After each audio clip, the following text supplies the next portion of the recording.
UNRWA did not bring most aid into Gaza. Other groups did. That doesn't stop UNRWA from claiming there is absolutely no alternative to their aid. Why? Israel's parliament passed a law banning work with UNRWA over their terror ties. Israel updated the UN Security Council. The law comes into effect tomorrow, January 30th, 2025. UNRWA wants you to believe that without UNRWA, there won't be aid to Gaza Strip. UNRWA is raising lots of money based on their lies. The UK just reaffirmed 41 millions to UNRWA this financial year. Here are the numbers. From October 7th, 2023 until the ceasefire on January 20th, 2025, UNRWA brought only 13.5% of the aid to the Gaza Strip. From October 1st, 2024 until the ceasefire on January 20th, 2025, UNRWA brought only 3.7% of aid. Other groups can and have been supplying most of the Gaza Strip's aid, not UNRWA. Who did UNRWA supply, you ask? UNRWA did help fund Hamas for $1 billion and employs thousands of their members. That's why UNRWA is now banned. You can tell your leaders, to end the war, we must dismantle Hamas and defund UNRWA. The UN has a refugee agency. It is spelled UNHCR, not UNRWA. Unlike UNRWA, the United Nations High Commissioner for Refugees is mandated to aid and protect refugees and to assist in integration or resettlement of refugees. UNHCR's social media handle is @refugees. UNHCR's tagline is literally the UN Refugee Agency. In 2023, UNHCR was responsible for 122 million people, including 43.4 million refugees. That's all of them, every refugee on planet Earth. Since being established in 1950, UNHCR resettled millions of refugees. In 2023, UNRWA was responsible for 6 million refugees. Since being established in 1949, UNRWA resettled 0 refugees. 0 refugees. Why would anyone want refugees to be helped by a group like UNRWA that won't resettle them? That's not help at all. UNRWA is not a refugee agency.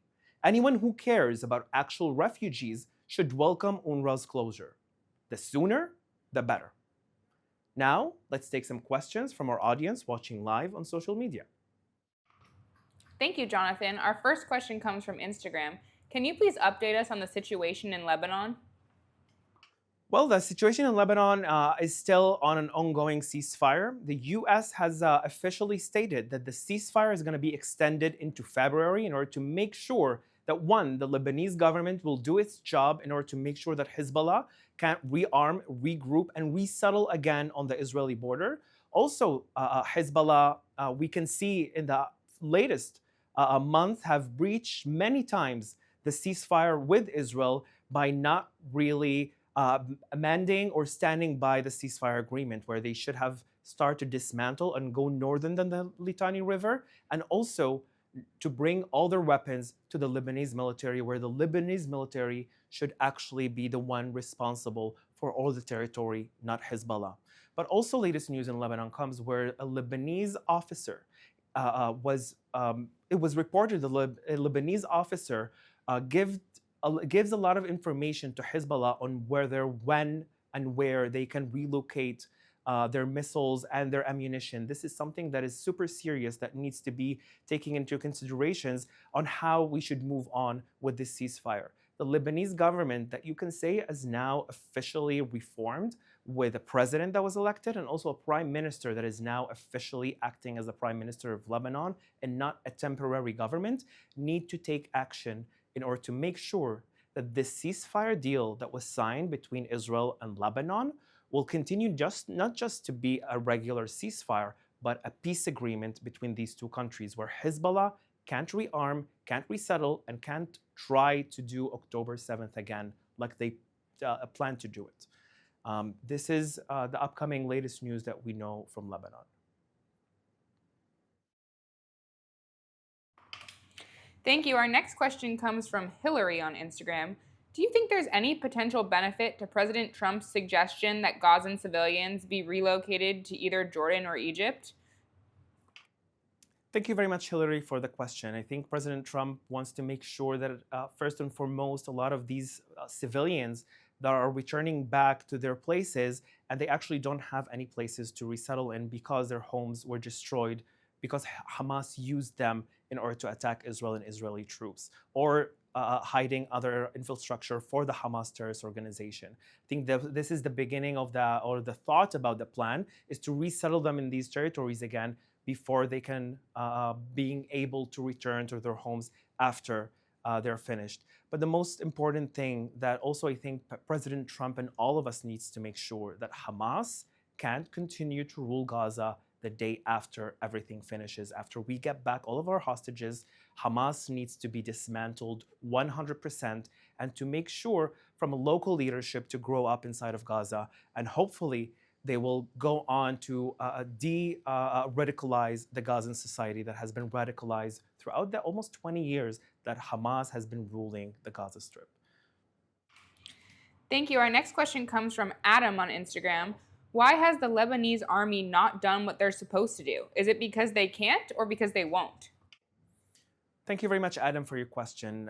I would have hoped to see the Lebanese military moving into much more action and that it would be much more faster from the way that they're doing. But we need to understand that the situation in Lebanon is still delicate. The Lebanese society is on a brink from actually fearing that the Hezbollah weapons would be turned against them. That's something that needs to be taken into considerations.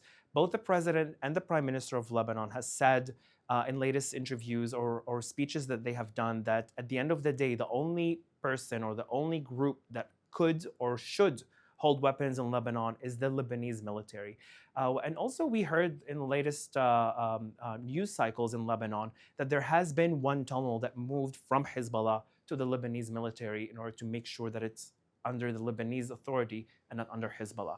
These things can't be solved in 1 minute. I don't think that any one of us expected it to be as fast as possible, but I really hope that it will continue this way to make sure that Hezbollah will not return its capabilities and that they will give their arms 100%. Thank you. Our next question comes from X. There's supposed to be another hostage released tomorrow. Can you tell us why there are supposed to be 2 transfers this week? Well, from the latest news is that we're all expecting to see the release of the hostages tomorrow, also on Saturday this upcoming week.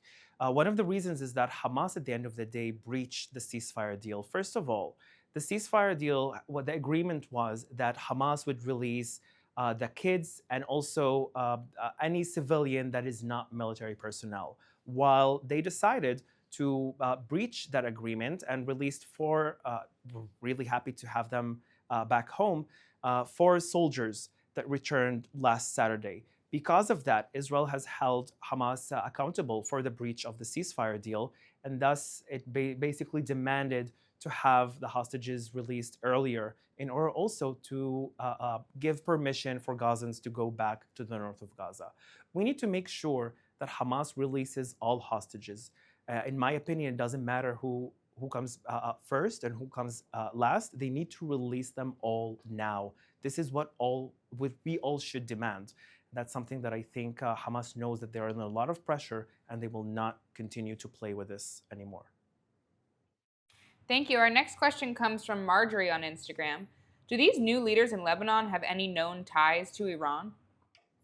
Thank you very much, Marjorie, for the question. Well, we know that the president of Lebanon, Joseph Aoun, was the head of the military. He was the officer, the head of the military in Lebanon. We know that he didn't have any ties with Iran or any affiliation to the Islamic Republic of Iran or to the Ayatollah of Iran.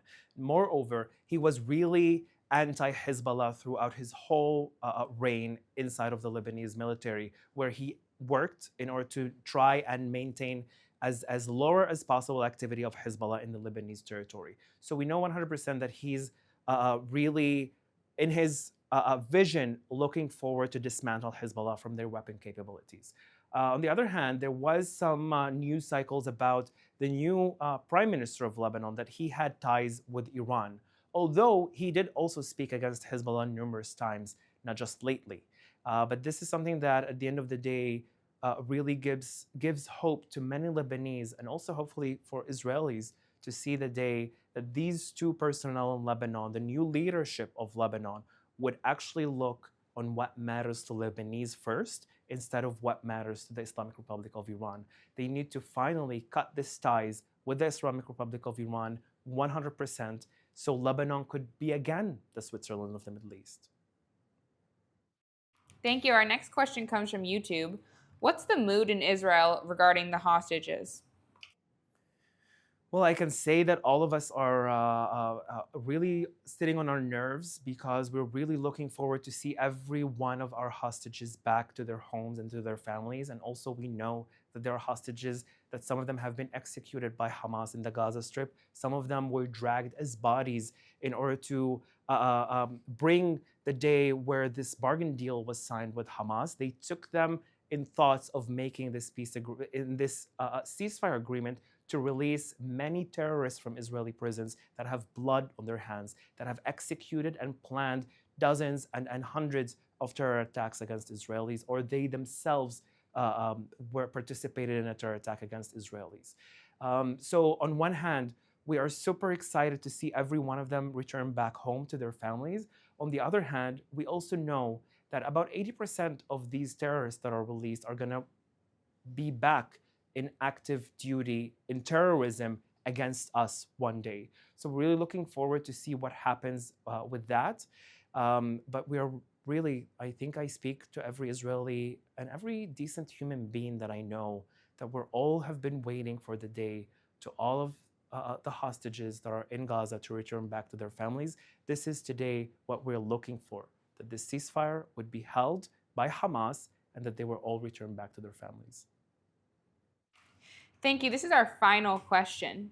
If the Lebanese appeal to the Israeli army in Lebanon, would the Israeli army help them? And Han asks, does the Lebanese actually have the strength to fight Hezbollah? The Lebanese military, in my opinion, is capable of fighting Hezbollah and making sure to restrict Hezbollah from regaining in terror attacks again, not just against Israel, but also to turn these weapons against the Lebanese people and the Lebanese civilians. I do believe that if the government of Lebanon would decide that this is their mission, that this is their goal, to dismantle Hamas, to dismantle Hezbollah's weapon capabilities, the Lebanese military can and able to do that. But we need to make sure that it happens. And I do believe that there has been throughout the last few months a lot of cooperation between the Lebanese military and the Lebanese and the Israeli military, because we've seen that Israel and the Lebanese military haven't engaged in fighting each other throughout all of the war that Hamas started on October 7th and when Hezbollah joined it on October 8th. We've seen that numerous times when the IDF retracts as the ceasefire deal with Lebanon calls for. When the IDF retracts and withdraws back from some territories, the Lebanese military is the one that immediately goes in. And I do believe that the IDF did a lot of job for the Lebanese people and for the Lebanese military in order for them to now finish the job with making sure that Hezbollah can't control the territories of south of Lebanon anymore, or any territory in Lebanon. Thank you very much all. That's all we have time for today. We will be back tomorrow at 3 p.m. Israel time, 8 a.m. East Coast time. Thank you very much for watching.